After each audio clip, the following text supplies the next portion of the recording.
What's up, everybody? Has your boy Renaissance Gaming ever done a weeknight stream? I don't think so. I think this is the first one. Of course, I've done some Friday night ones, but not straight up weeknight.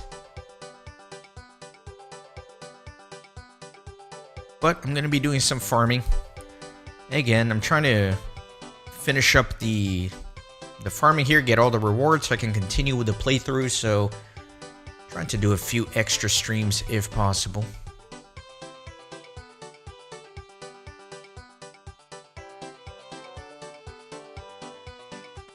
I got the boots and the hat. I got the level 54 seeds. Should be good times ahead. Now, don't let me stream too late. When it starts getting a little late, you guys need to tell me, like, go to bed, dude. Go to bed. It's a freaking Tuesday.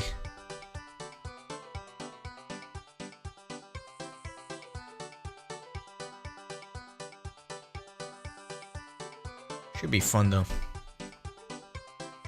Now let me change the order here.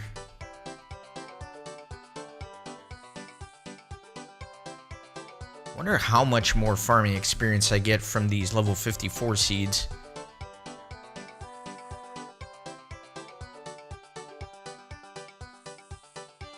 I think before I was getting about 20,000 an hour, maybe. So I'll have to see what this one's like.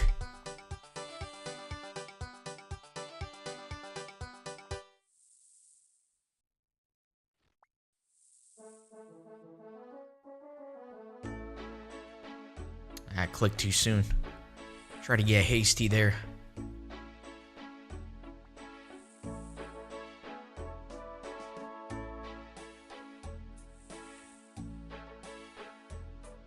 Hey, Akatsuki. Indeed.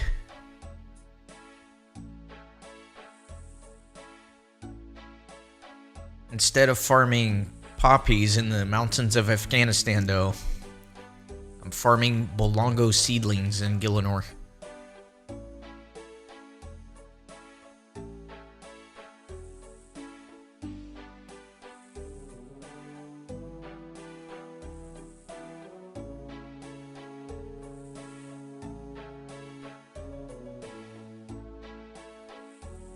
Trying to increase the number of streams until I get back to normal scheduling, because this farming thing was kind of an unintended detour, and I don't want to detract too much from the fire making and Wintertodt, so I want to get this done. I want to get all the rewards here, which shouldn't take that many more streams.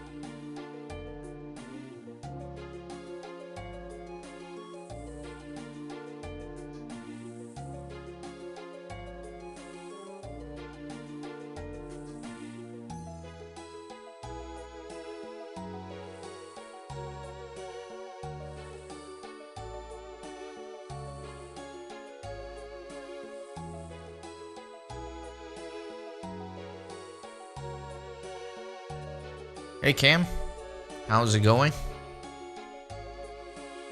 Hope you've had a good start to your week on a Tuesday night.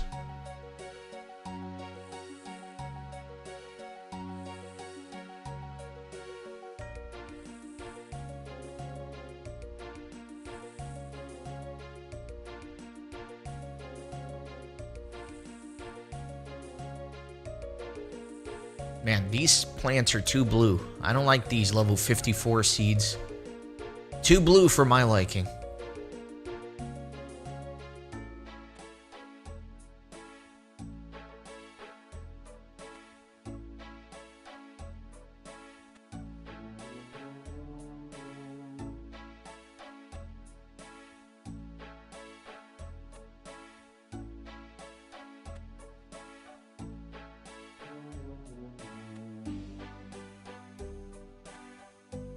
Did you and your group successfully complete it, or was it just utter failure all around? Because that's when it's most frustrating, right? When you spend a few hours trying to tackle an instance and you don't get to complete it.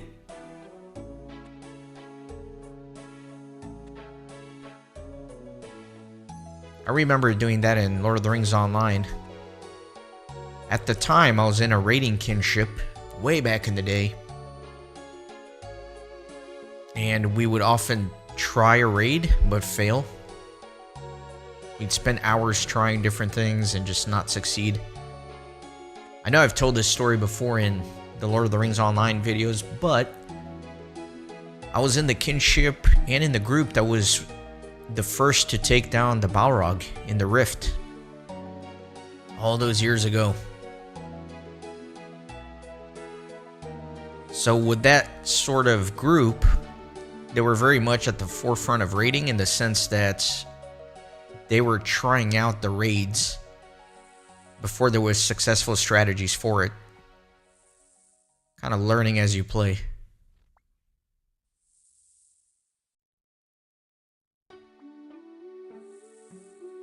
You couldn't get the boss. That's frustrating. But hopefully, you guys had a good time, because that's what it's all about. Yeah, even when we used to fail some raids, we had a good time. Well, Cam, I kind of embellished a little bit. I was not in the actual group that was the world first group. I was in that kinship and I ran it with that group, but I wasn't on that specific raid that was the first one to defeat it. If that makes sense. I used to run with that group. I just wasn't there for that specific night when they successfully got it the first time. But nobody needs to know that, okay? We can just stop the story at I was at the world first group.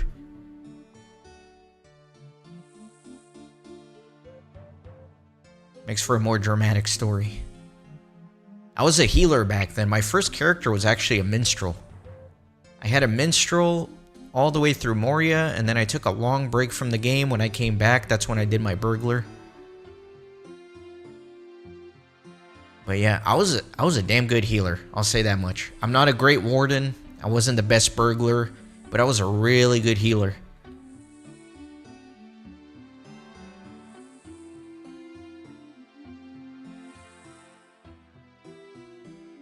Oh, that's cool. I have no idea what Molten Core is. I don't know anything about World of Warcraft, but I know what a world first is, so that's kind of exciting that your group was involved in that.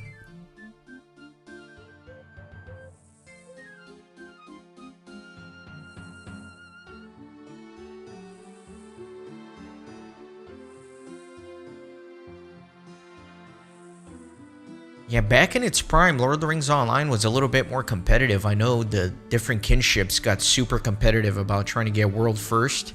Like, they wouldn't share their strategy. They would be super secretive about it. They would send spies to other kinships to see what they were doing with their strategies. It's pretty intense.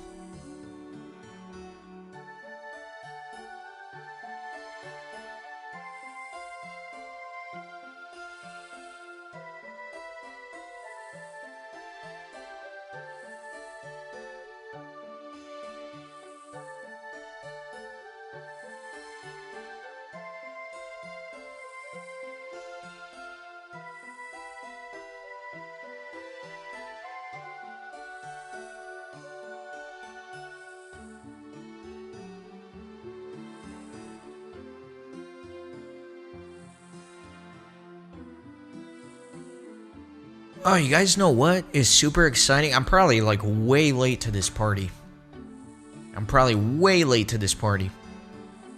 But I was logging on YouTube, obviously, to start the stream. And one of my recommended videos was gameplay for Civilization 7. I had no idea Civ 7 was like around the corner. But apparently there's a Civ 7 coming soon.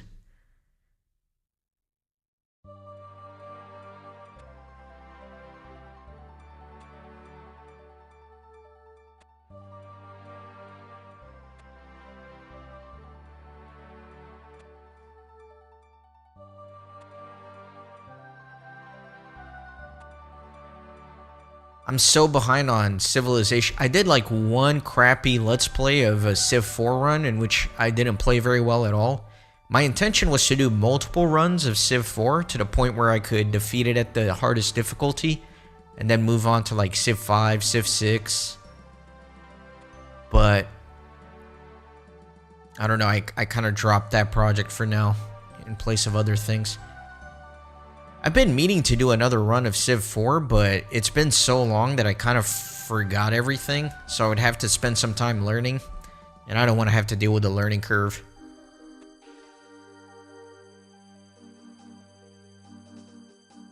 Next year? Well, fair enough, but I didn't even know it was like in the works. I've been so out of the loop.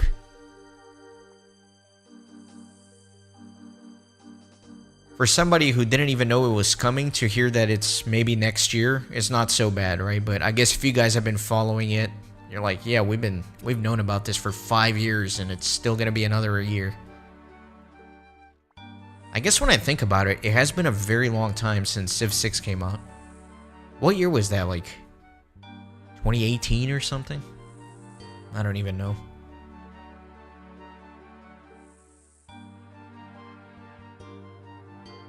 We were talking about game soundtracks the other day, and Civilization is certainly up there for some of the best game soundtrack ever.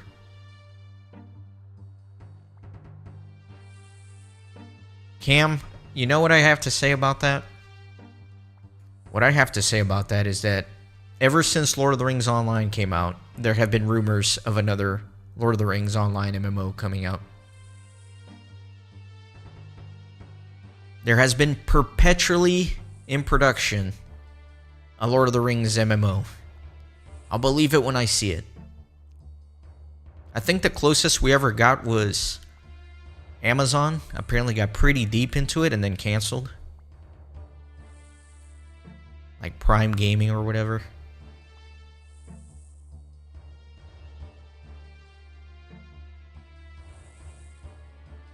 I know Lord of the Rings Online is pretty dated in the sense of MMOs and gameplay and all that, but it is so richly developed with one of the biggest MMO worlds ever that I do think it'll take something pretty special to unthrone it as a Lord of the Rings MMO.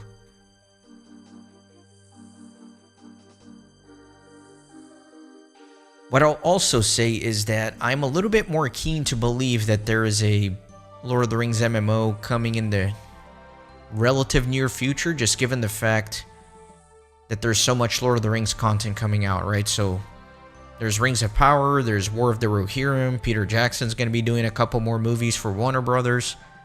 So I feel like there's a lot of appetite for Lord of the Rings currently, and it would be a good time to capitalize from the gaming perspective as well. So maybe the rumors have a little bit more credence this time.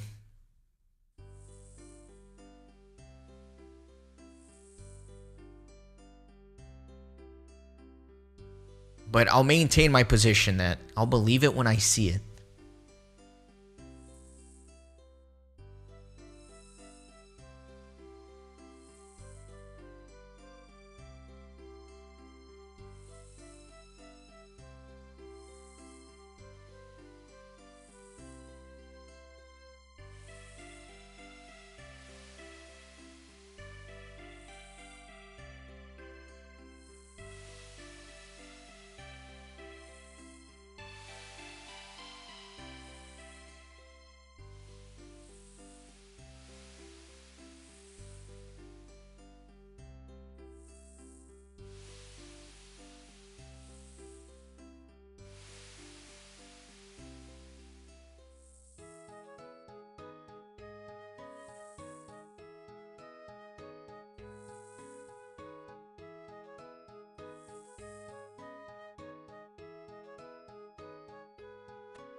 Fishing, I love this track. It's very relaxing.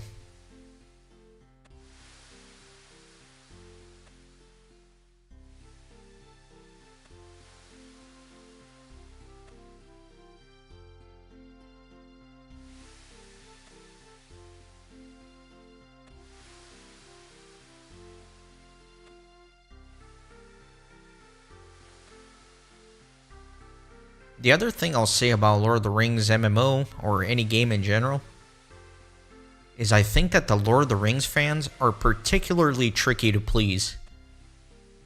I feel like the Lord of the Rings geeks, like myself, are way more protective of the franchise than other franchises.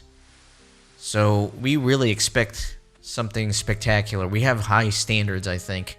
We're hard to please.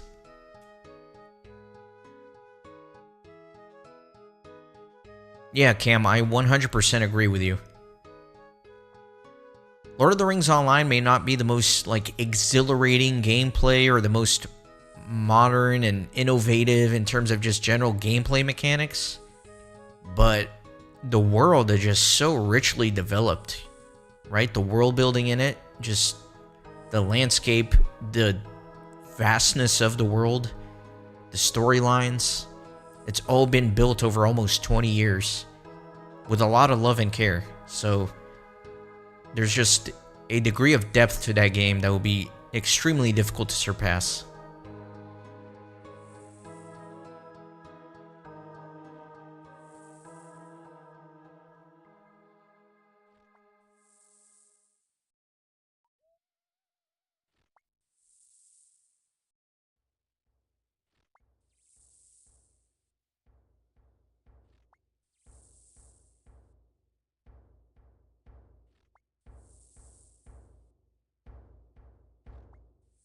There's also the...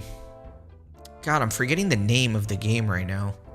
Oh, Brighter Shores. Brighter Shores is apparently coming out imminently. It's supposed to be in the fall of 2024, and Brighter Shores is an MMO developed by Andrew Gower, who is the original creator of RuneScape, which we're playing right now. So that could be interesting.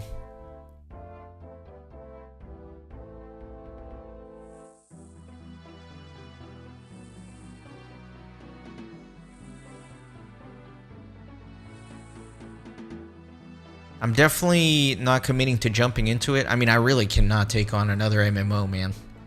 I would love to, but I hesitated to even pick up Old School RuneScape since I'm doing Lord of the Rings Online.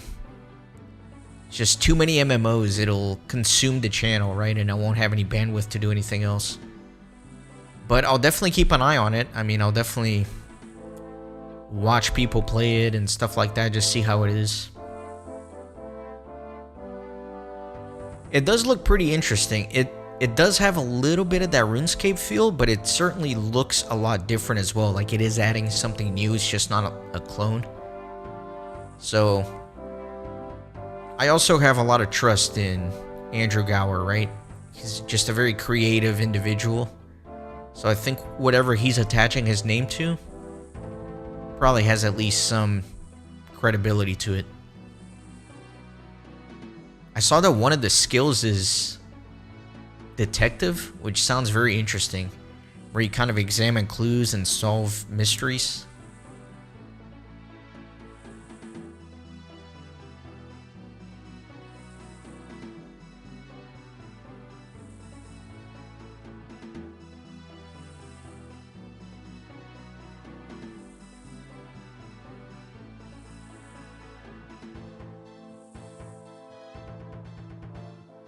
Yeah, I'm very curious about it, because with the very limited resources that Gower had in the late 90s, he was able to pull out RuneScape. Imagine now with how much technology and gaming has advanced. So definitely interested to see that one.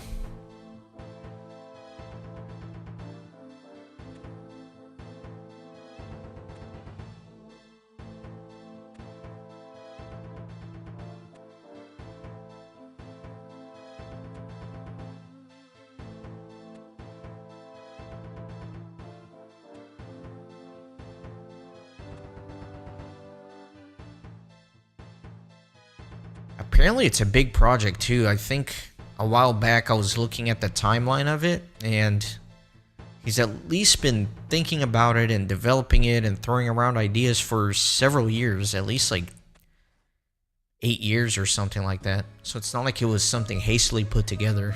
I guess it's something he's been working on for a while.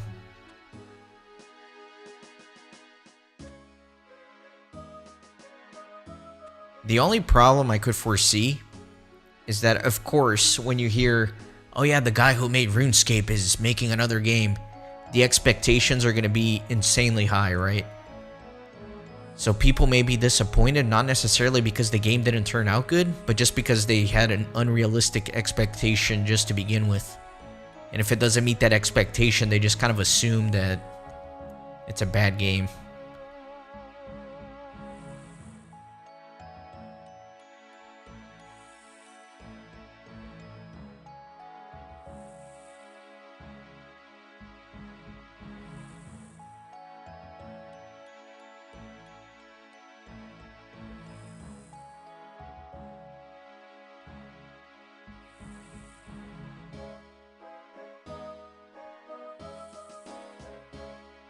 Speaking of MMOs, wonder what happened to New World.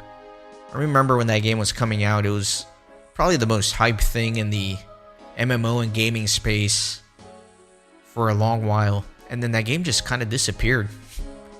Like, I don't hear anything about it anymore. I know it didn't do well, or at least as well as they had hoped, or what the hype promised, but I have no idea the status of it currently.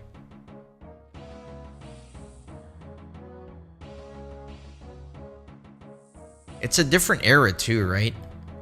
I mean, back in the early 2000s when RuneScape came out, there wasn't much else in that sphere to compete with it. So it could kind of stand on its own. Whereas nowadays, if your game is not truly sensational, it's going to get drowned out by like 100 other games coming out that month.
Yeah, Cam, I actually ended up playing it as well.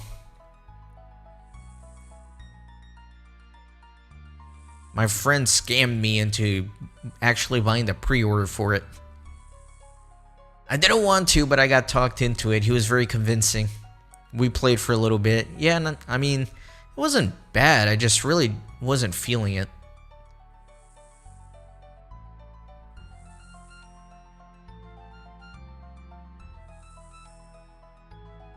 Rise of the Angry Earth?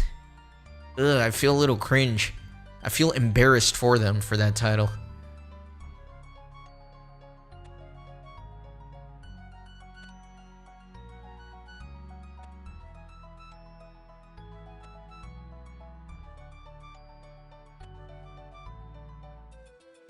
It almost feels like they asked AI to come up with a name. Hey, ChatGPT, come up with a name for like a cool game expansion. It's like real cool and hip.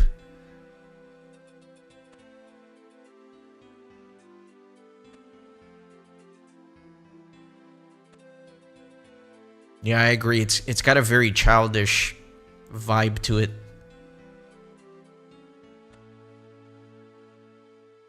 I don't mind childish in the sense of, you know, that childhood wonder. Almost like whimsical, fairy tale-ish, but that's not the vibe it has at all. It just has like that cringy 8-year-old vibe.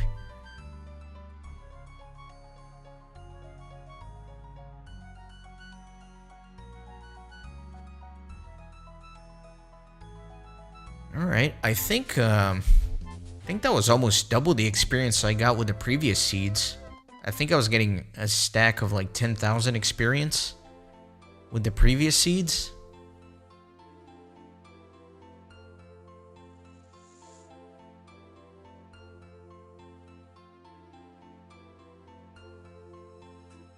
Yeah, thanks. My primary goal here is not actually the farming experience, just trying to get all the rewards. But I do need to get 99 farming one day, so I'm not going to complain about it.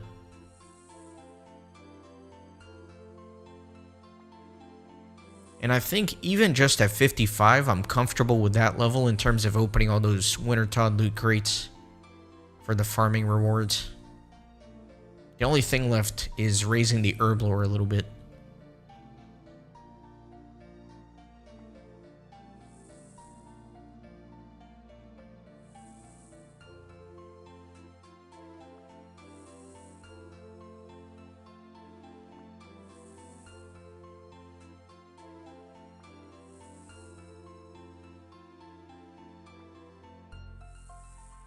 Maybe I should stream Civilization 4 instead of doing like a full Let's Play or whatever. I guess I could just stream it. That way it's less pressure to play well. I can just play with the chat giving me hints and learn that way.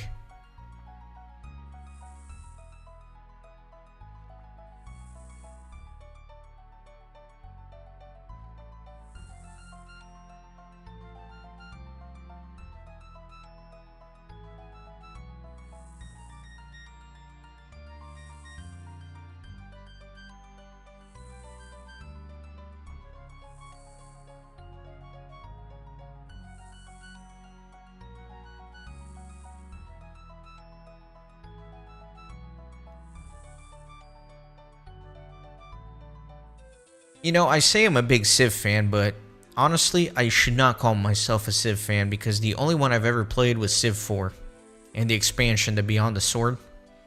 I love Civ 4. I never played Civ 5 or 6 though. Every time I get the itch to play Civilization, I think, well, I at least need to be able to beat Civ 4 at the hardest difficulty before I move on to 5 or 6. So inevitably, I'll play Civ 4 and never get to 5 or 6. Oh yeah, Baba Yetu is Civ 4, dude. Yeah, you're definitely thinking Civ 4.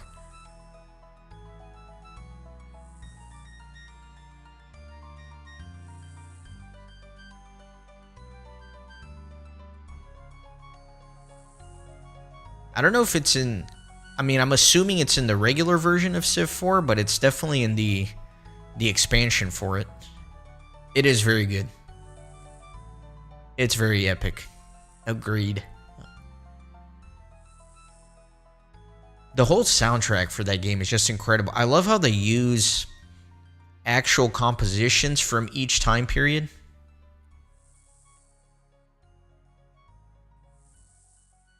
And when you get to like the industrial age, the whole tone of the soundtrack changes as well. It becomes like more apocalyptic, a little bit darker, almost ominous, like something big is coming.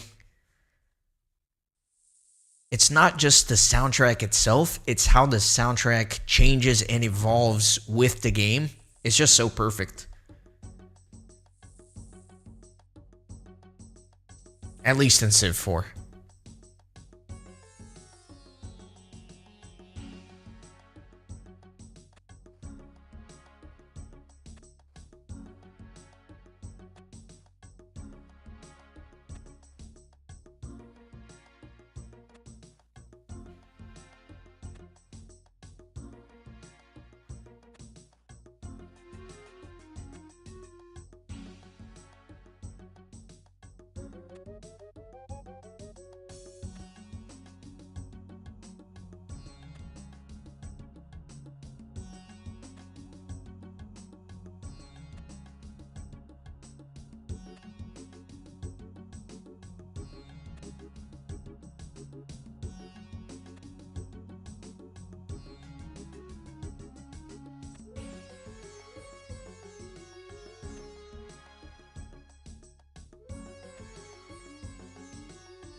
Oh, wow. Yeah, it is double the experience. I was getting like 20,000 an hour with the first batch of seeds. And this is like 53k. See, at least 50k is reasonable. 15 to 20k, that's horrible.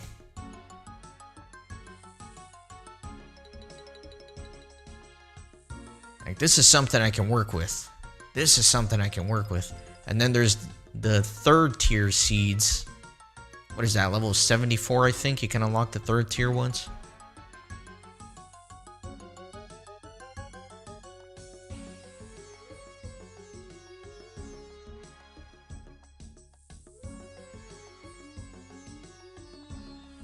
There's no farming pet, is there? Is there a farming skill pet? Surely not.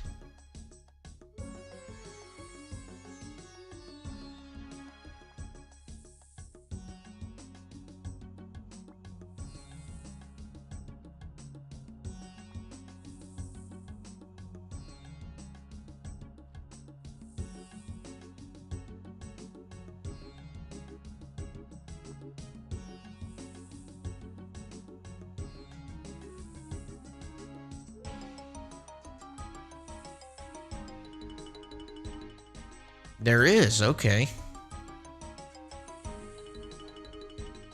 I guess I can get it by doing this. I would assume I can. Oh, that little mini ant looking thing? That's a farming one? I know exactly what you're talking about. I can visualize it. I don't know what it's called, but I didn't think that was a farming thing.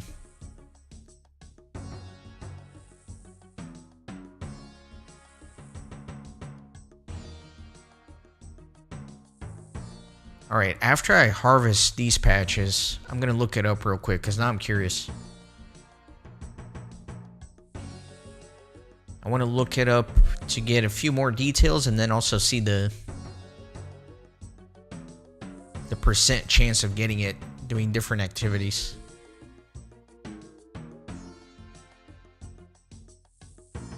I'll be honest, I feel like my account is pretty lucky compared to some of the other ones.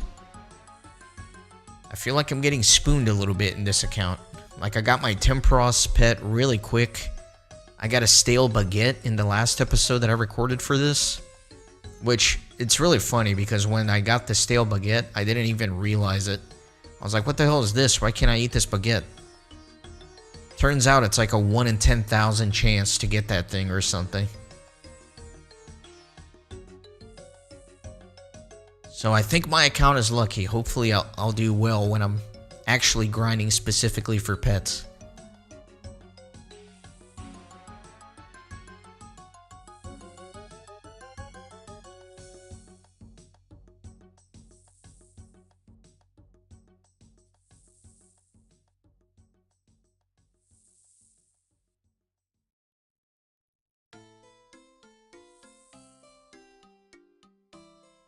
Yeah, and the thing about the baguette is you can't grind for it, right? It's purely luck. It's not like you can sit down and say, all right, today I am grinding for the stale baguette. No, you just gotta hope that the gods bless you with it. For a pet, you can grind for it. It may be impossibly low chances, but you can say, hey, I'm sitting down and I'm just gonna farm for 10,000 hours until I get this farming pet. Not for the stale baguette, though. You just gotta hope and pray.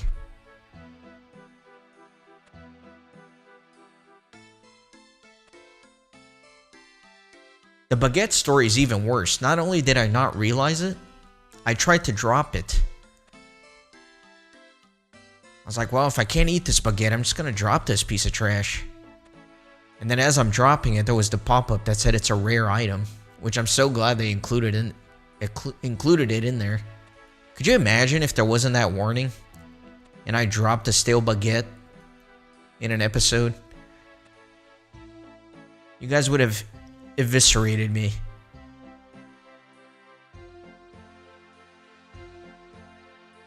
Would have made for good content, though. I definitely would have cut that into like a YouTube short. Maybe get a few thousand views or something.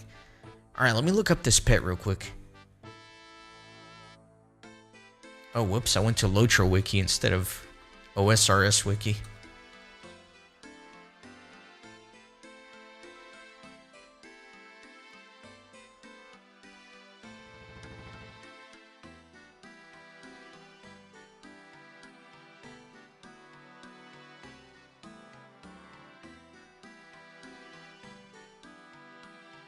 Tangleroot, that's what it's called. I like that one. That one's pretty cool.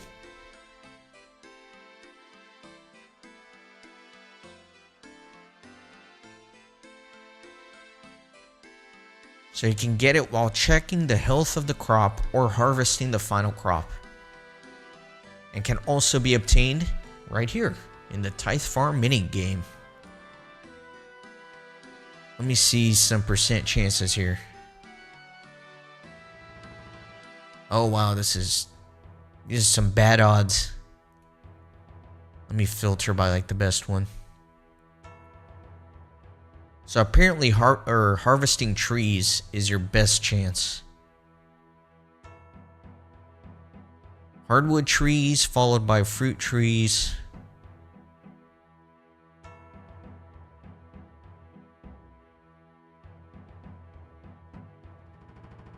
Okay, well, Tithe Farm is literally the worst odds possible for getting the pet.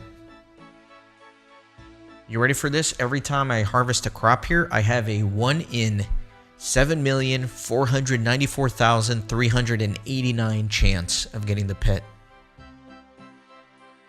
Nearly 1 in 7.5 million. If I get a pet doing this, I'm ending stream and buying a lottery ticket immediately. See, now I want to manifest this. What if I just went through all of that, and my next harvest I get the pet? That would be nuts. That would be insane.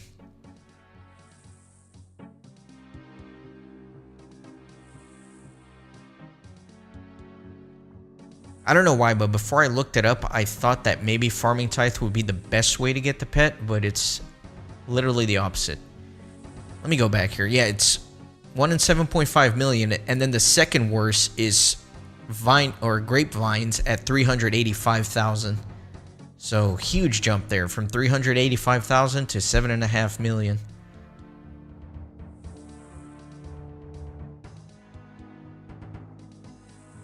Now I threw my timing off for this. Hopefully I can make it to water on time.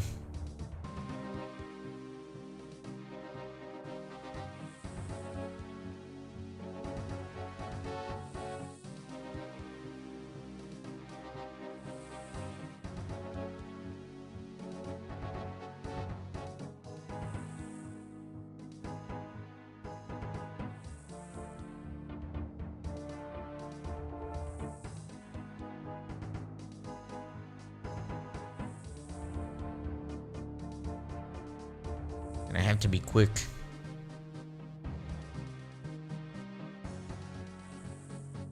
See, because now I'm worried, because what if this crop that I lose is the one that had the pet in it? I can't lose it.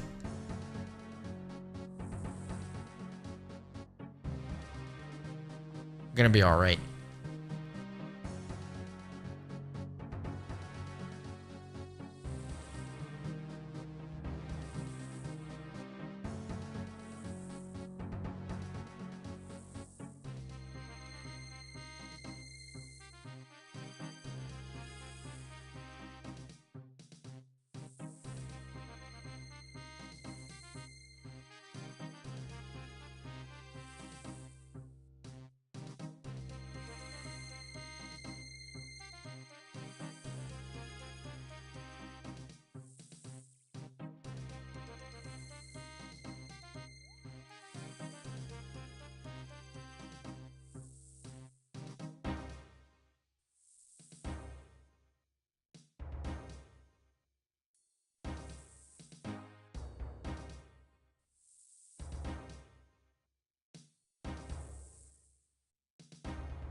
Alright, here we go.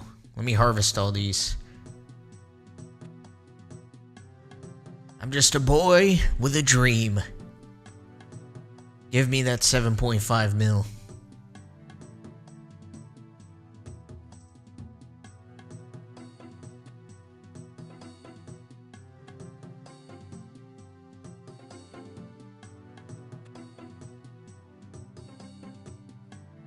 I mean, surely somebody has gotten the pet from doing this. Across all game worlds, how many crops of these do you think gets harvested every hour? Between every player, every character, every bot farm? Surely millions get harvested each month, and so by that math alone, somebody has gotten the pet doing this. Not me, though. Definitely not me.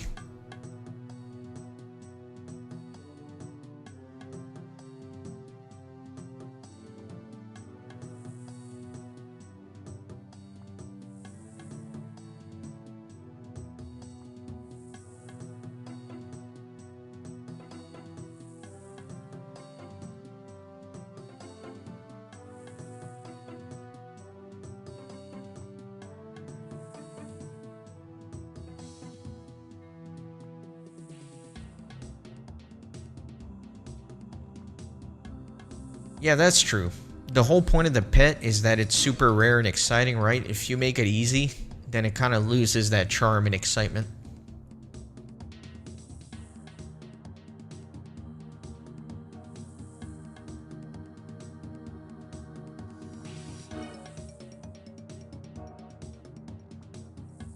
I feel like this is one of the harder pets to grind for then, if the best way to do it is by actually doing farm patches as opposed to the minigame. Just because that's kind of on a timer, right? You can only do so many per hour or per day. It's another one of those where you can't just sit down and grind indefinitely. You can only grind so much each day, right? So I guess that makes it a more valuable pet. Temporos, for example, you can sit there and do Temporos for 24 hours a day if you have the stamina for it.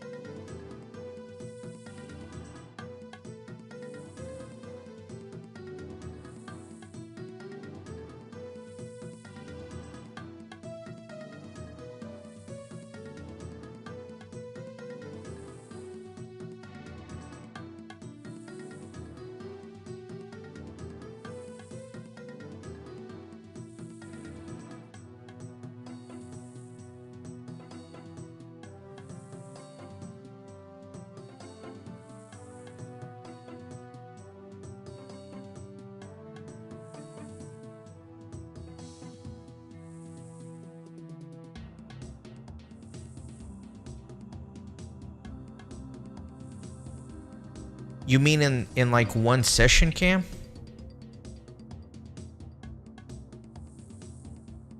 Like if you've gotten 100,000 experience in the last 1 hour, your chances are now a lot higher. And then when you log off and log back in, it resets? Or are you talking just like in general?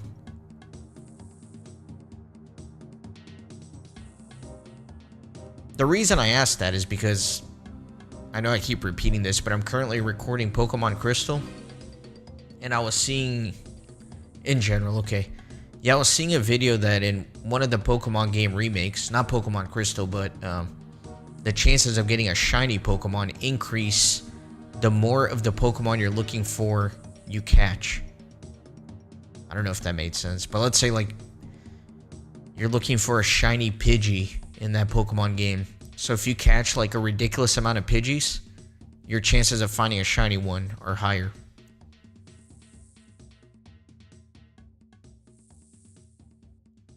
Yeah, I've never caught a shiny either, except of course that red Gyarados, that's pretty much a given for everybody. I'm really hoping I come across one during my recording of this Let's Play though. In Generation 2, it's way too difficult though. It's a 1 in, what, 8,200 chance or something? Which is pretty outrageous.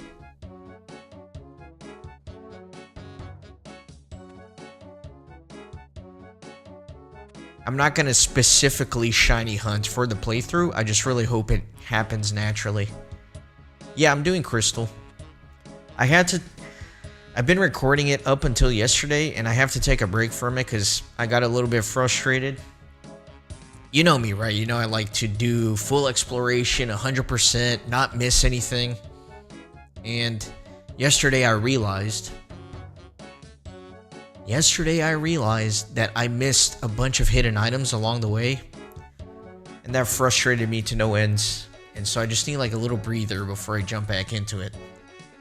Yeah, I'm doing the original. I didn't know there was a remake of Crystal. I know they did Heart Gold and Soul Silver, but I didn't know there was a remake of Crystal.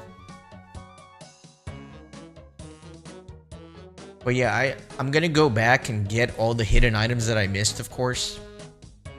I just hate doing it like out of order like that. I want to do it as the item comes up and becomes available. If I was like 10 years younger, I would 100% throw away like the 30 videos I've recorded and just start over, just because of that. But I don't have it in me to do that. I'm just gonna go back and get the hidden items. Hey Soledad, welcome. Hope you've had a good Tuesday and you're getting to relax a little bit now.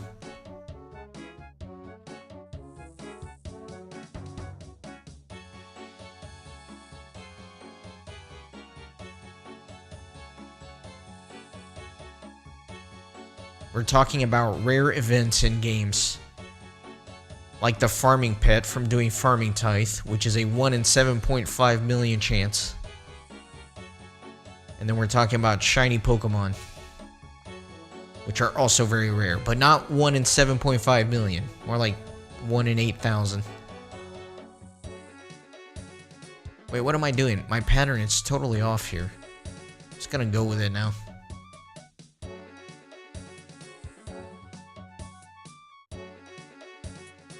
Star Wars Old Republic. Am I going crazy? I thought they shut that game down like a couple years ago. Or am I completely making that up? I must be if you're playing it.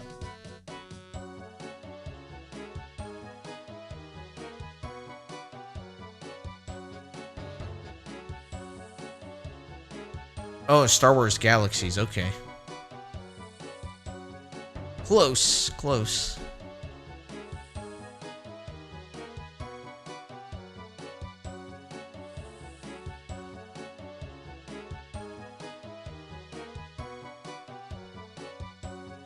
As far as I know,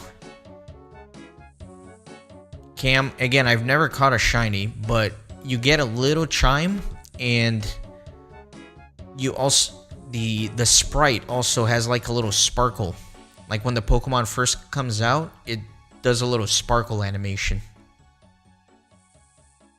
And I also want to say that next to the Pokemon's name, it usually also has its gender. And then I think if it's shiny, it has another little icon next to it.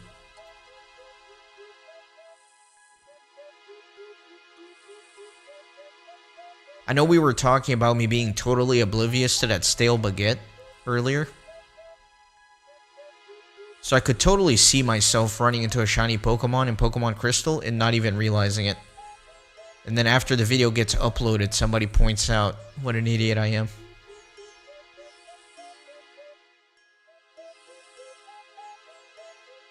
No, I have made a point to pay attention for that.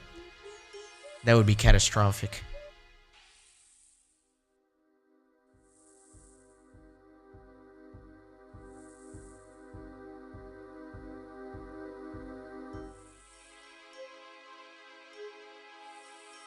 Underwater Turtle Mountain, wow.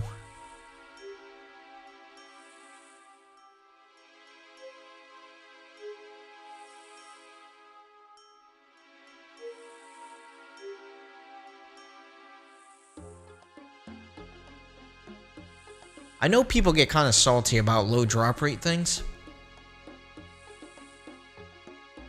Edgy take here. I actually dig it. I think part of the fun of an MMO is the grind. You gotta love the grind a little bit.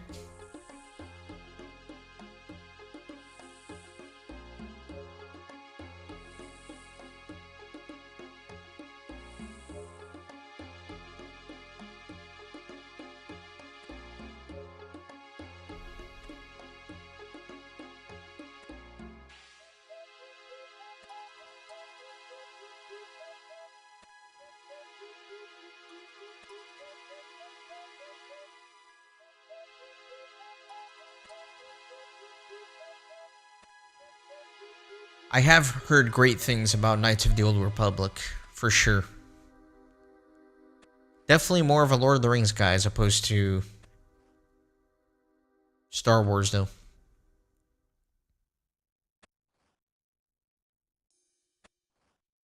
We were talking about this the other day. I don't know if you were here, Cam, but we were saying that there comes a point in a man's life, or a boy's life,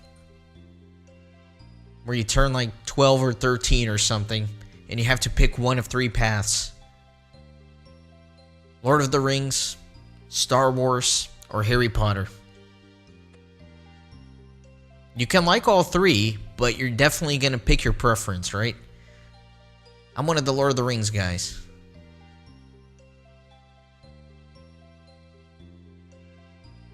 I like Star Wars for sure. I don't dislike it. I definitely like Star Wars. But definitely not anywhere near the tier of my appreciation for Lord of the Rings. Lord of the Rings stuff is just like on a league of its own for me, and then everything else below it.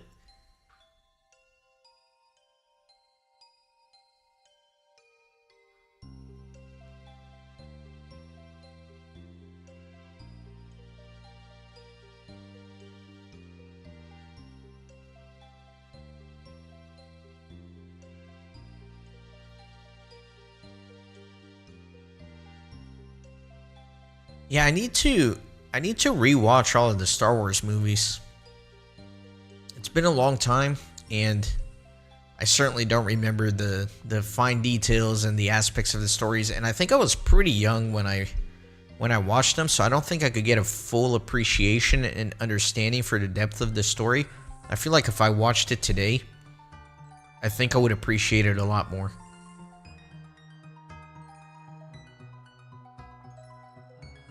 Yeah, Suladon, for sure.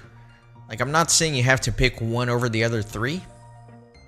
Like, even me, like I said, I like Star Wars, I like Harry Potter. It's just Lord of the Rings is on a league of its own.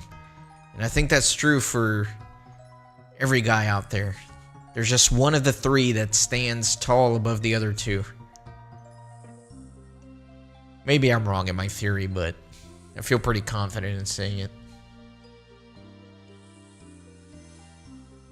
I personally have never met somebody who said, yeah, you know, Lord of the Rings and Star Wars, I like them about the same. Nah, they'll pick one or the other. Even if they like both, of course.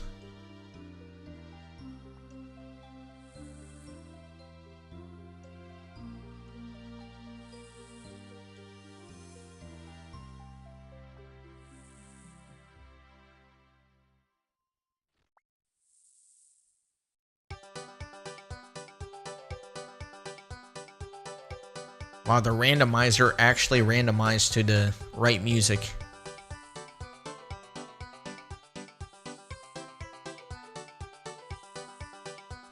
Oh yeah, that original animated Lord of the Rings definitely has a very creepy, off-putting vibe to it for sure. So I can understand that.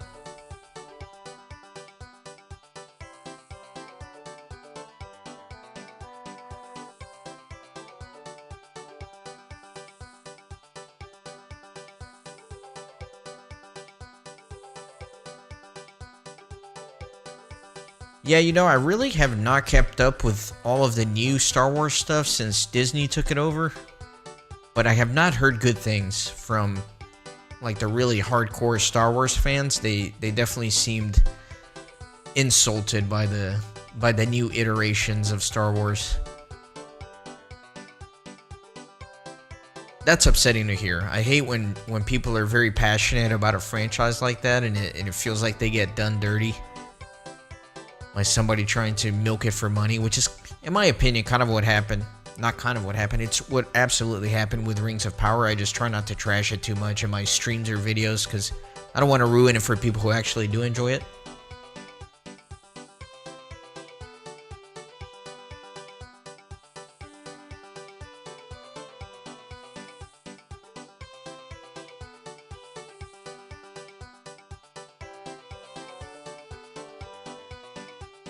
Okay. Andor and Mandalorian. Well, that's good that at least some of the stuff that's coming out is enjoyable.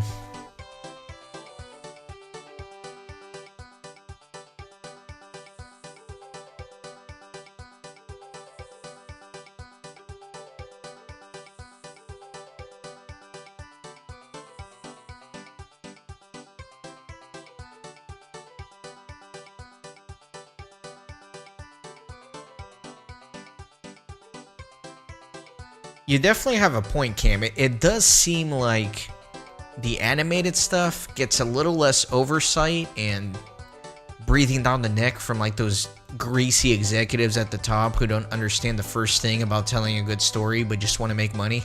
It does feel like animated stuff doesn't get as controlled. That's part of the reason why I'm excited about War of the Rohirrim.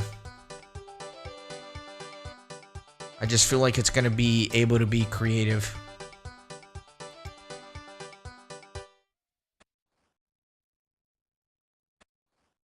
Suladon, to be fully honest, I'm probably going to hate watch it.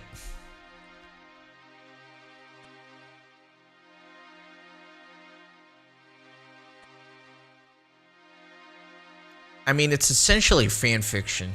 It has nothing to do with Lord of the Rings. It's just, they're just taking names that people recognize and just like writing their own story. It has nothing to do with Lord of the Rings, which is kind of frustrating. I mean, if that's what it is, call it what it is, but they try to act like they're doing a big service to Tolkien or something.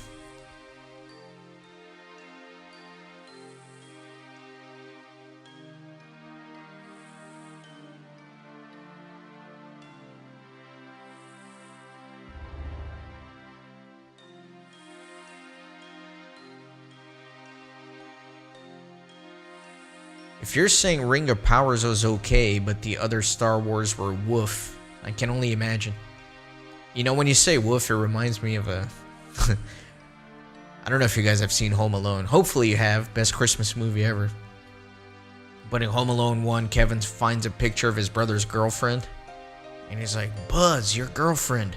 Woof. Always cracks me up.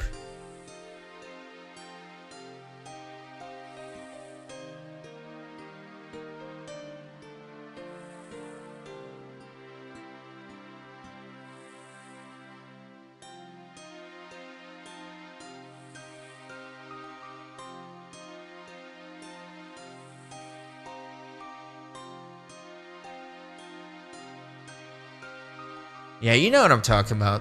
That movie's so funny. I love movies like that that withstand the test of time. Like decades later, it's still just such a classic that anybody can enjoy.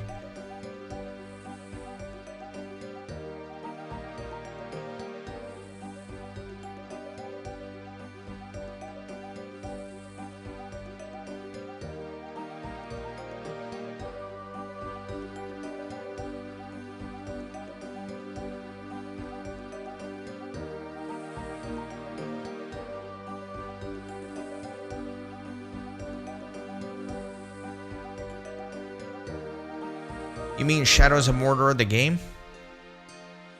I've heard nothing but good thing about the game.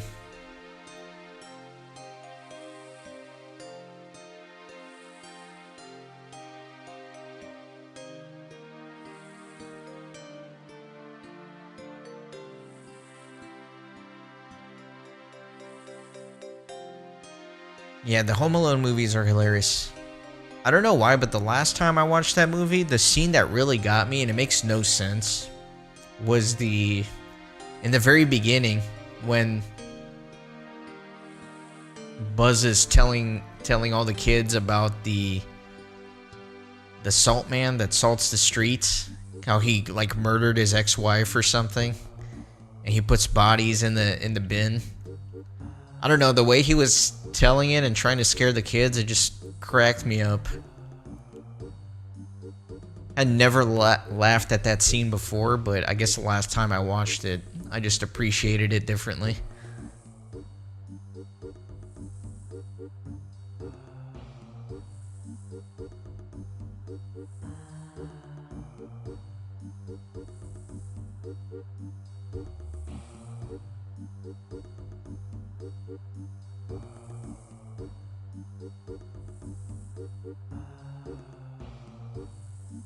So what are the names of those two games? Those well, they're not new anymore, but relatively newer Lord of the Rings game.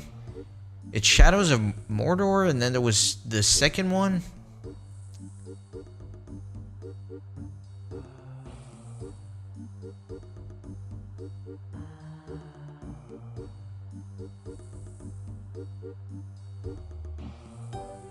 I know those games got very good reviews, and it's definitely on my to-do list. And that whole enemy system that they introduced seemed really cool, where depending on your actions and how you play the game, the orcs kind of change with you and remember what you did to them, and they'll develop their own storyline. Yeah, Shadows of Mordor and Shadows of War. I know they like patented that game system, which is really weird, because people loved that system and it was really cool. And then nobody has been able to use something similar since then, because I guess they, from what I read, they patented it or something. And nobody can do it. Which seems weird, I don't know. I didn't read the details of the story. I might have just read like some headlines.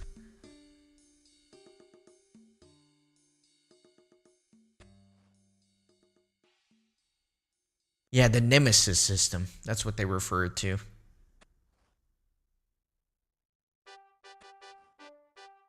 Yeah, Suladon. I mean, it's not all hate. They definitely did do some things well in that show. It's not all bad, but just overall, I don't necessarily agree with the overall direction of the whole thing.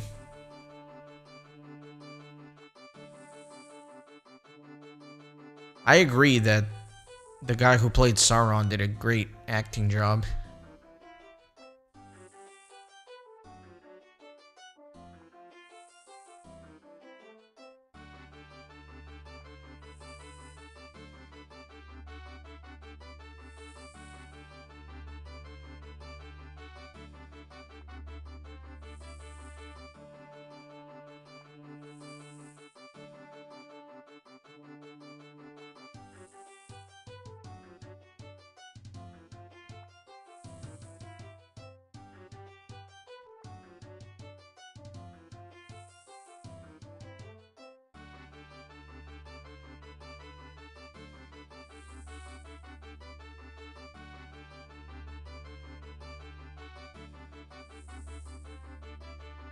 Honestly, Cam, there wasn't much memorable in my opinion. I mean, I'm struggling to think of like a scene or something. I don't know. Again, I don't want to rip on it. If people enjoyed it, good on them. I try generally not to be too negative about things, but just was not my cup of tea.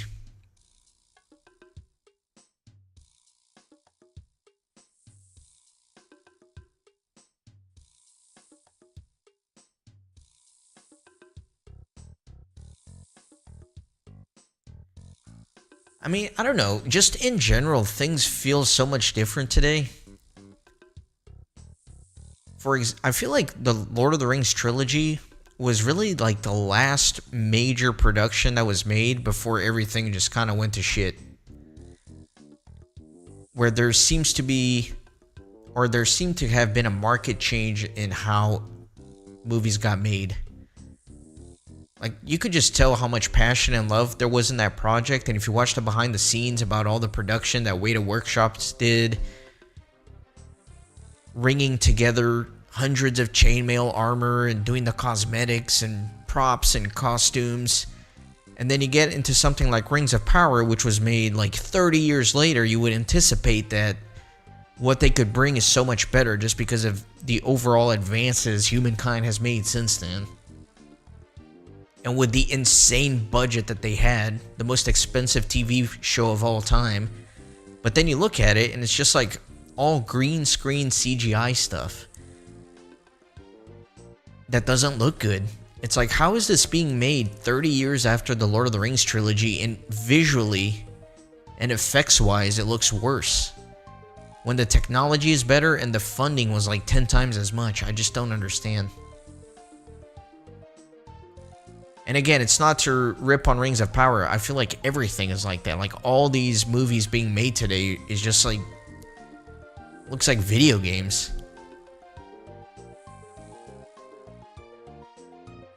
It's like, yeah, is it more difficult to get a bunch of people and put them in crazy orc costumes?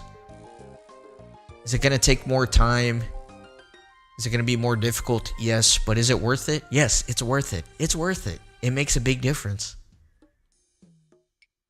Like, even some of the scenes in Rings of Power, I noticed, like, where there was a big crowd or something, if you look closely, it was just a few people, and they were like duplicated over and over again in the crowd, which is like, why would you do that?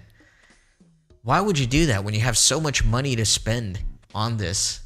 Just grab a few people off the street and make them shake their fist or something. It'll go a long way.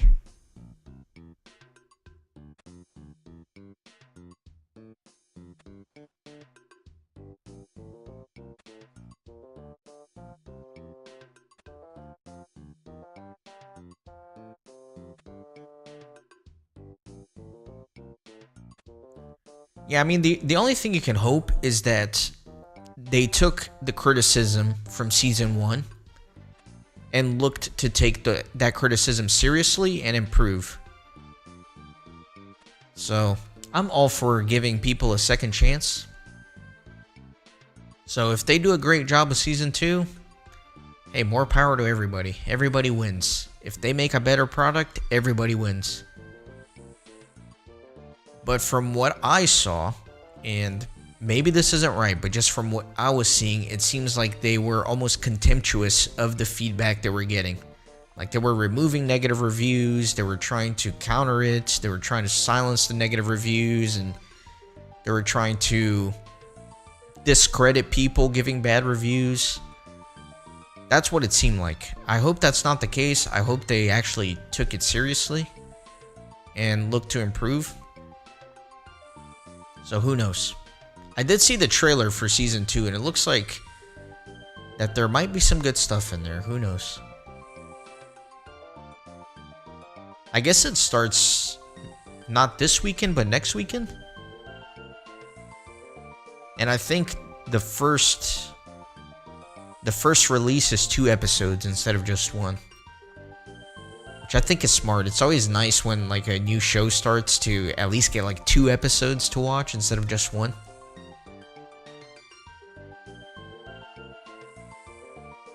I mean, I'm hating on the show. I'm definitely hating on it. But just being such a Lord of the Rings fan, I'm gonna watch it, right? I'm gonna watch it. I know I'm probably not gonna enjoy it, but I'm still gonna watch it. Yeah, Cam, big Game of Thrones and House of the Dragon enjoyer for sure. Again, I don't mean to be a hater, but House of the Dragon Season 1 I thought was so spectacular. I thought it got set up to the point where I thought, okay, this is going to be like way better than Game of Thrones, but I did feel like Season 2 was lackluster. I feel like they strung us along all season and nothing really happened. It felt like every episode was the same in the sense that not much would happen all episode, and then like they would cram 1,000 things into the last 5 minutes of the episode and make it seem really epic and dramatic. and then end the episode and start the next one like after all the interesting thing happened, and then just repeat that formula, which was a little frustrating. And I thought, okay, maybe they're like building up to a big epic finale, but they did the same thing on the last episode, right? Like nothing happened, and then in the last 5 minutes they just put like, tune in next time for something exciting. Oh, dang it, I messed up my pattern here.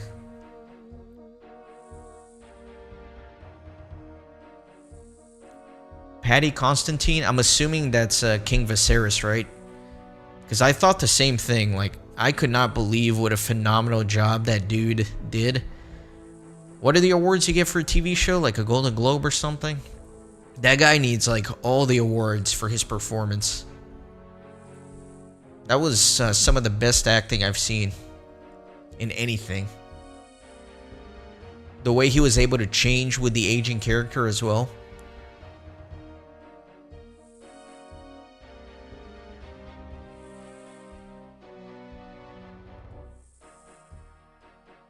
Yeah, I feel like the entirety of Season 2 was just one big tease that amounted to nothing.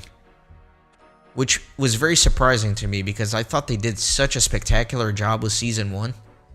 And that they took a lot of the feedback and criticism they got from the last few seasons of Game of Thrones. I was very surprised with the way Season 2 turned out. I had higher hopes for it. It wasn't bad. It definitely was not bad. I definitely enjoyed Season 2. I'm just saying compared to what they accomplished with the first season, it felt a little lackluster. But still very good.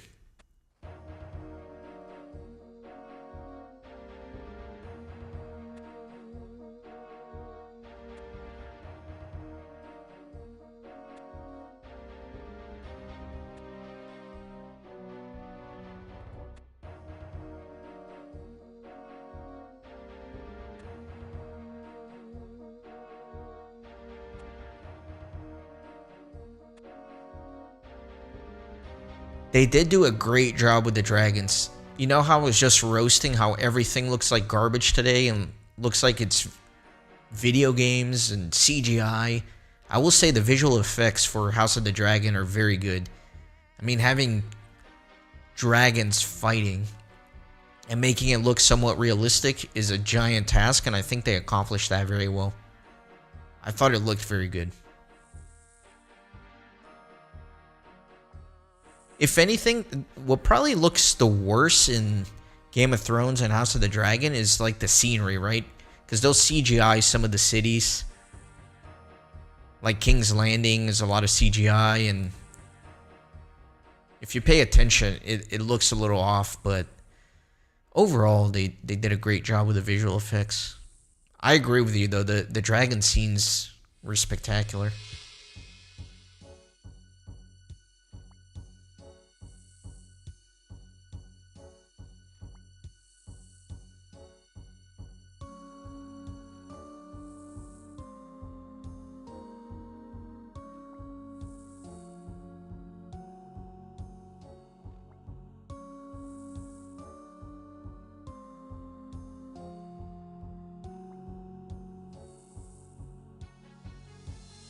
Yeah, I'm a big fan of the environments in movies and shows. I think that's really what allows you to be immersed in that world, right?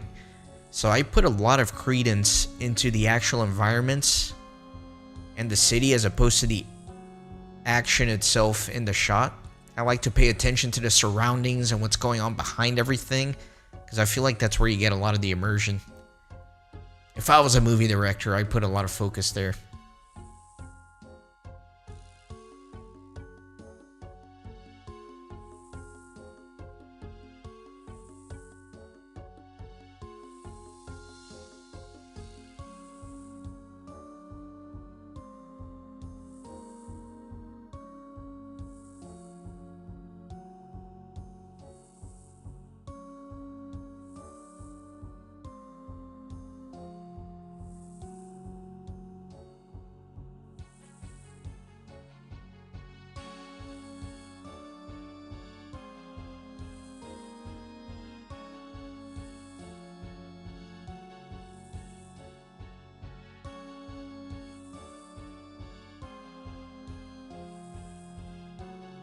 Here's what I'll say. I'll definitely give them the benefit of the doubt. Because again, it wasn't bad. It just wasn't on par with Season 1. But you have to consider that they were doing Season 2 during the pandemic, right? So they had like the Writers Guild strike going on. Everything was shut down. Production got shut down. So they were having to adapt to a lot of weird changes. So maybe that had a significant impact on the final product.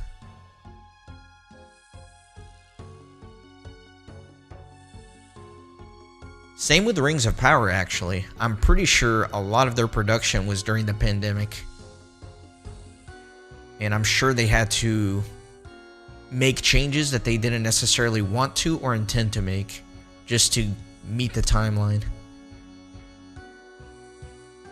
Maybe that whole crowd thing I was complaining about, where they essentially had a few people like duplicated over and over again to make a big crowd. Maybe that was a direct thing about pandemic restrictions, right? Like you can only have this many people on the set or whatever. Who knows? Just something to think about.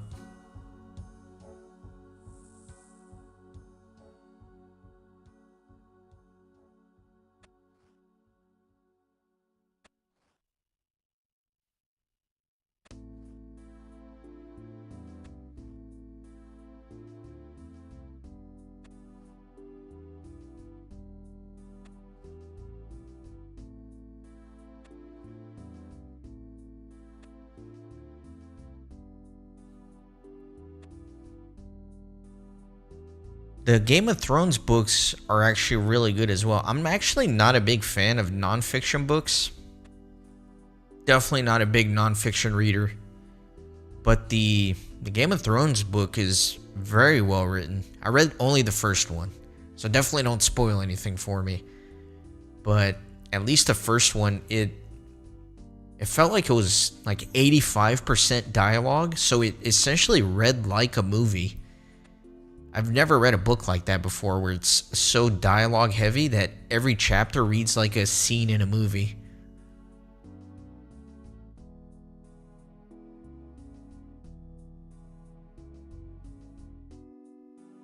Definitely like the polar opposite of Tolkien, right? Because Tolkien will go on for like 10 pages describing in the utmost detail the scenery and what's going on and character traits and all this stuff. Whereas George R.R. Martin, he skips all of that, doesn't care at all, and just goes straight into the dialogue and the action, which works very well. Two completely different styles, but both of them very effective.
Gamescom.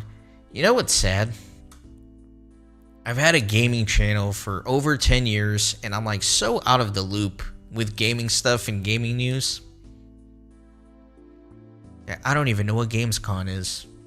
I'm embarrassed to say. For me, the big like gaming thing was always E3, right? Which they essentially scrapped now.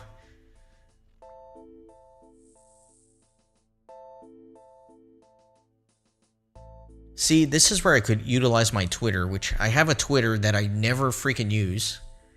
But I feel like that's a good place for me to start following some gaming stuff, just so I can stay up to date with gaming news. Like, how am I only today finding out about Civ 7? That's inexcusable. That's embarrassing. I need to do better.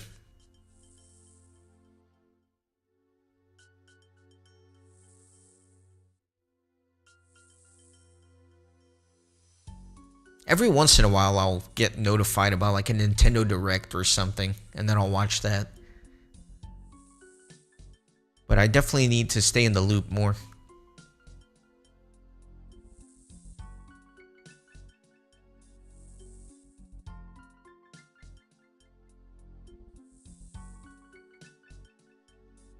The whole Twitter thing is weird to me though. Like it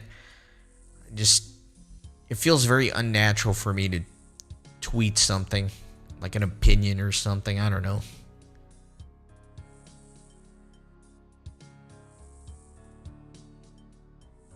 Like, whoa guys, this game looks cool. Feels weird to me to tweet something like that, even if I am thinking it.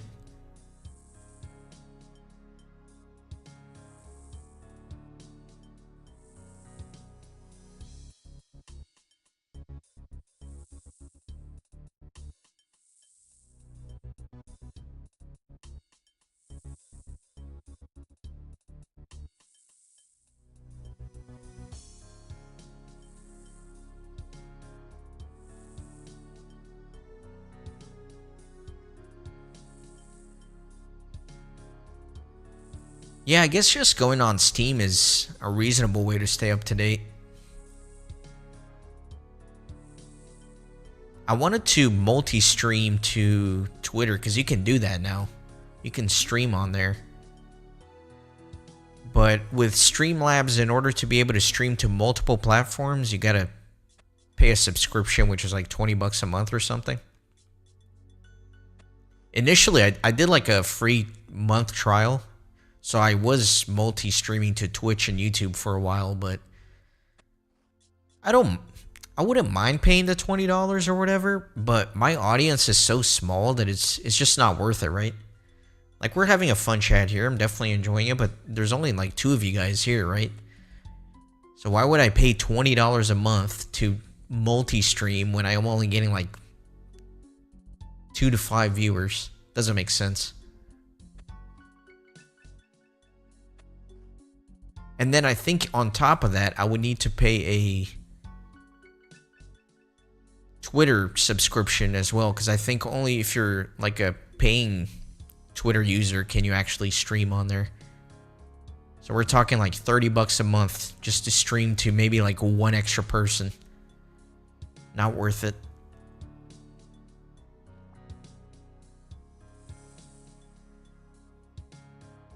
Maybe in the distant future if the streaming side of things grow a little bit. The thing with streaming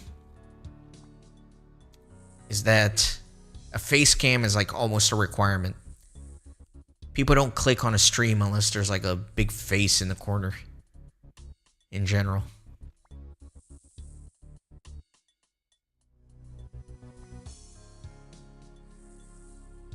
Yeah, Cam. I'm sure there's like a workaround. Like, I could stream to all platforms, but I would have to essentially upload with the 3 times the bandwidth, right? Upload to each platform individually, but there are services that essentially you just stream to that service, like Streamlabs, and then they rebroadcast it to every platform, so you're only uploading 1 times the bandwidth. So there are workarounds, but like I said, in my case, it's just not worth it. Not with the few viewers that I do get. If I was trying to make streaming like my primary or full-time thing, then of course, but I will always be primarily a video upload channel. The streaming thing is more kind of on the side.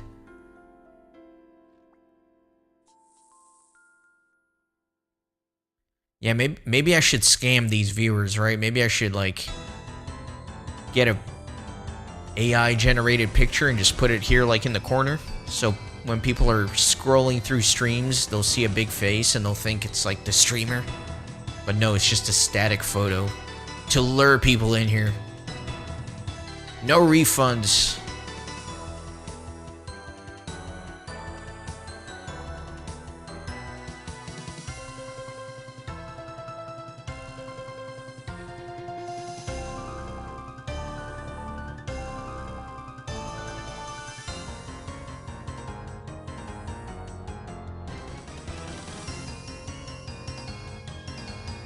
I do remember one time my stream got raided.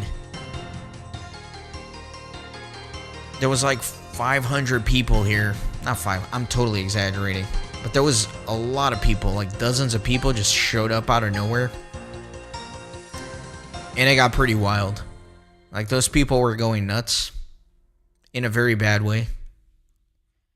And turns out they were all from like this very edgy hate forum online. I don't know how they found my stream, but apparently one of the things that they do is they find small streamers and then they go like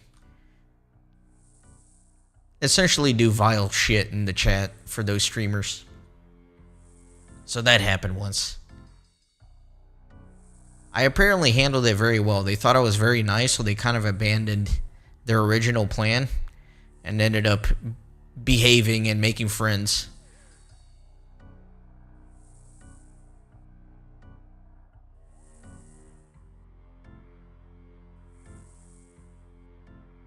Yeah, you know, in the end, it ended up being alright, like I said. I guess they appreciated my attitude and the fact that I didn't lose my cool. So I think I won them over and they started behaving and apologized. I went to check out like where they all came from after I finished the stream. And there were messages on there, like I saw when they planned the raid and then they were like, oh, he's actually a nice guy. We should not ruin his stream. I think they're just looking for people to react, and because I didn't react, they kind of abandoned. It's the classic saying, right? Don't feed the trolls. Do not feed the trolls. If you feed them, they only grow stronger.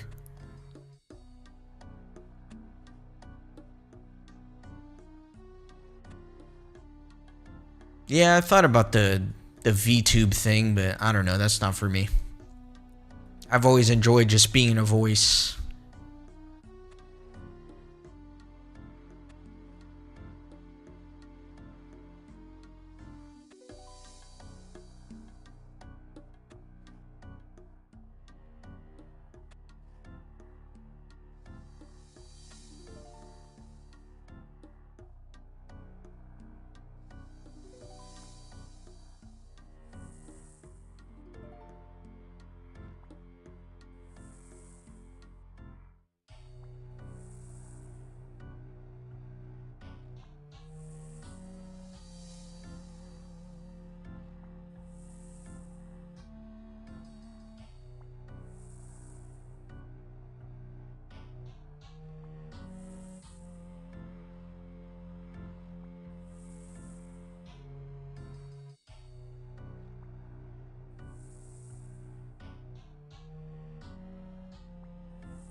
I'm surprised I don't mind this minigame so much.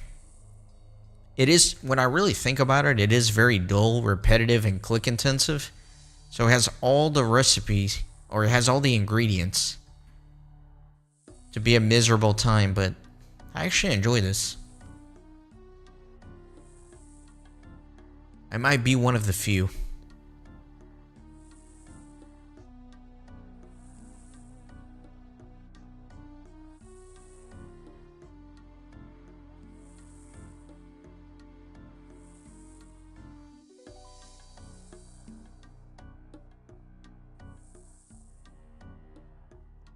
I've only gotten 3 of the rewards. I've gotten the can, Grickler's can, which stores like, I don't know how many water uses. A lot. And then I have the hat and the boots. So I think I need still the shirt, the pants, And then I need the seed box and the herb sack.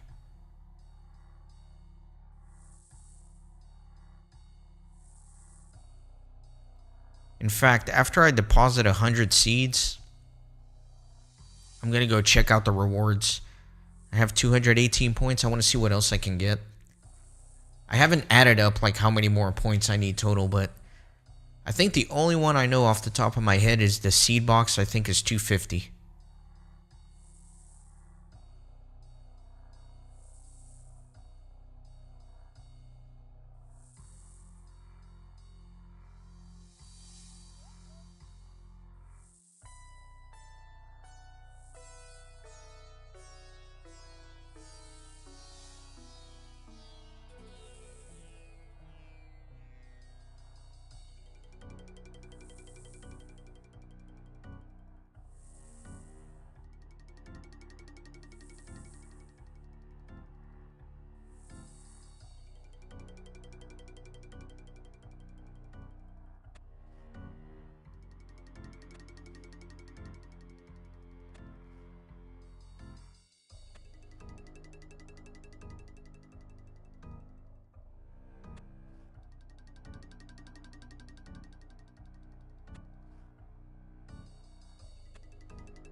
Be right back.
All right, I'm back.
Alright, 58 farming. Let me step out for a second and take a look at the rewards, see if I can get anything.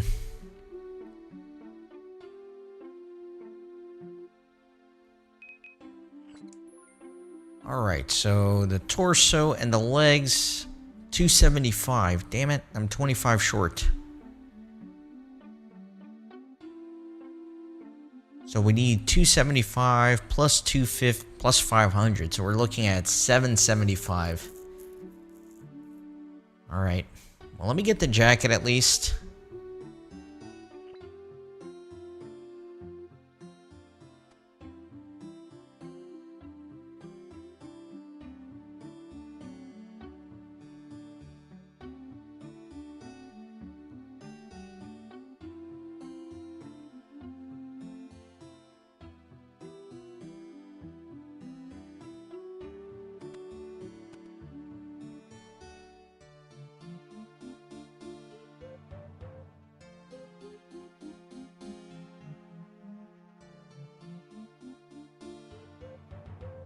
Yeah, a couple more rounds and I should be able to get the pants. Then I'll have the full outfit, and then I'll just have to hoard 500 points for the herb sack and the seed box. And then I don't know if I want to get 50 more for the auto weed. I'll probably do that.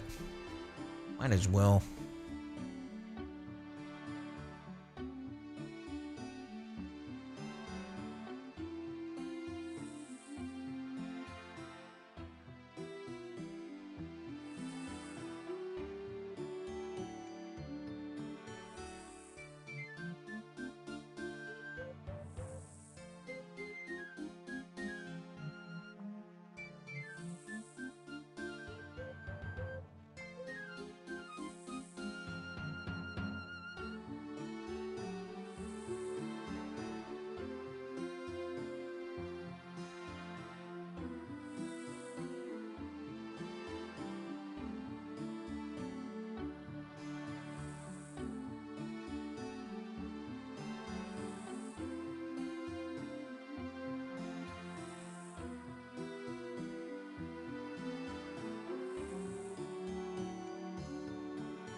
Hey Muffin, good to see you.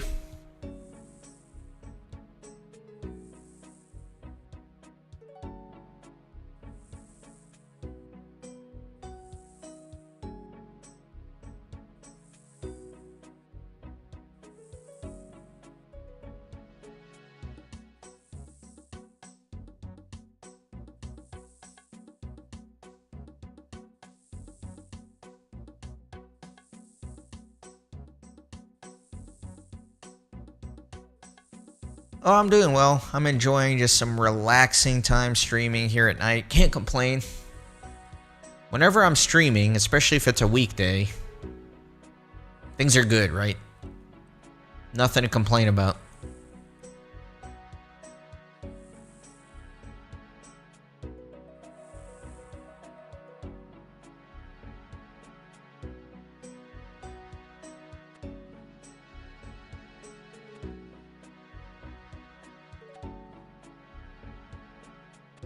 travel swiftly, but we will aid you as best we may. Zeldic Scar, welcome to the channel. Thanks for subscribing. Definitely do appreciate it. I think we passed 5,600 subscribers recently. You might be 5,601. Oh man, I feel you, Muffin. There's nothing that gets me boiled up like slow internet. I'm clearly addicted to the internet. I have no problem admitting that. Not proud of it, but I am addicted to the internet. So when my internet's giving me issues, it drives me crazy. So I feel your pain.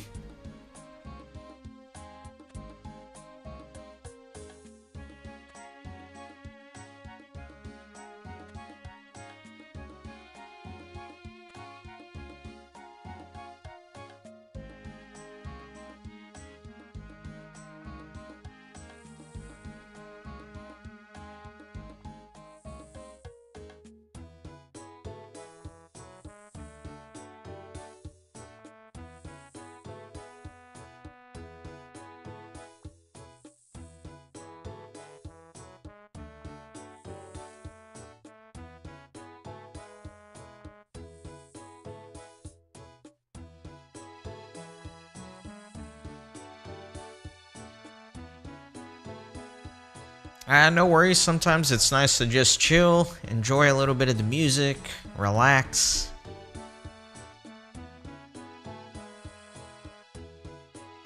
I feel like people in general experience too much pressure to always be talking about something. Sometimes we need less talking and just more enjoying. We were having some lively discussions here earlier about all the nerdy things about Star Wars and Game of Thrones and Rings of Power, House of the Dragon. We were talking about rare things in games like shiny Pokemon or the farming pet. Talked about Home Alone. You're not too young for Home Alone, right? Like I know you're pretty young, but you've seen Home Alone, right? Every generation can enjoy that movie, even though it came out, what, like 30 years ago now?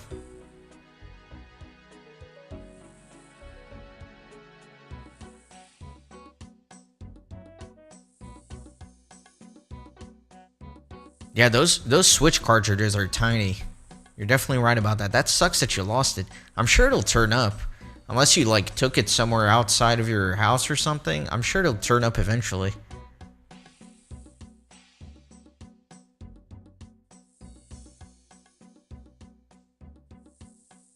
Alright, just making sure you'd seen Home Alone.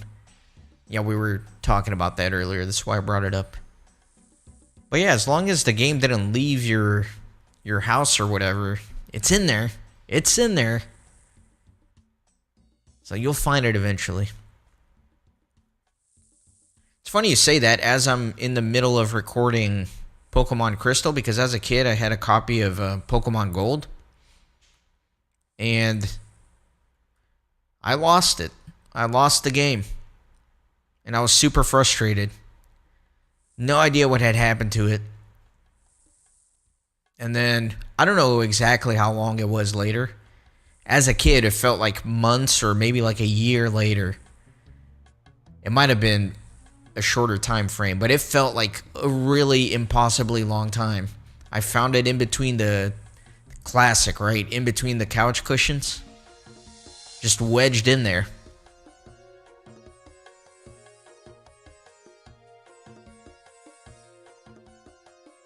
Oh yeah, I don't even count anything beyond 1 and 2 as a Home Alone movie. Those are just scams. Yeah, I'm talking about 1 and 2.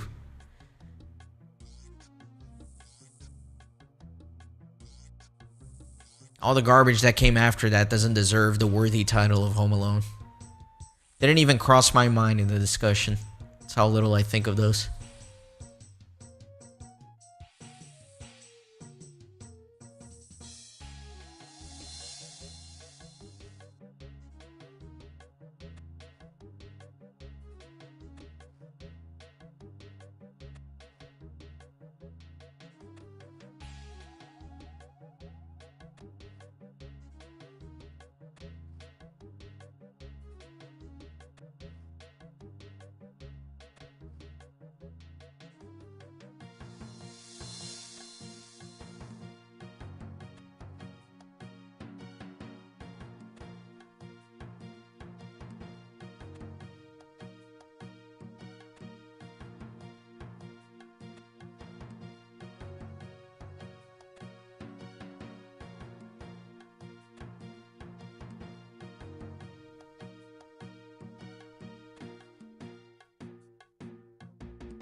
Oh, that's rough, man. Sometimes resetting the modem or your router can kind of refresh your connection. You know what? I'm sorry, that was an annoying comment. The classic, like, did you try turning it off and turning it back on again? That's kind of annoying. But there's a reason they say that, I guess. It does fix a lot of issues.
Alright, I think that's actually a decent stopping point. Just deposited a crop of 100 to get the bonus 2 points there. Leveled up to 60. That's pretty good. And I'm out of run energy, so I don't want to deal with that right now. But I need, what, like 550 points to get the rest of the rewards?